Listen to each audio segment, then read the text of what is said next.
Lord, please send some help.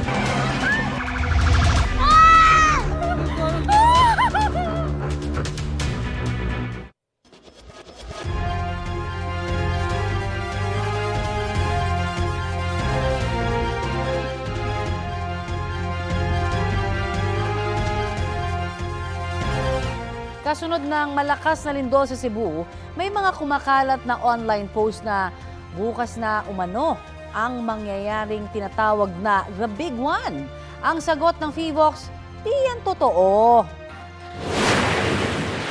Wala pong technology that can tell us exactly when an earthquake would happen. So, yung mga nagsasabi na bukas magkakaroon ng The Big One, ay huwag po kayong maniwala dyan.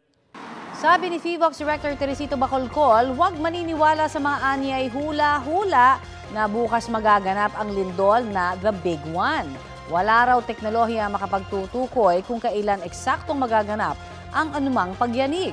Kung makakita raw ng mga ganyang post sa social media, huwag nang ikalat para hindi na magdulot pa ng panic.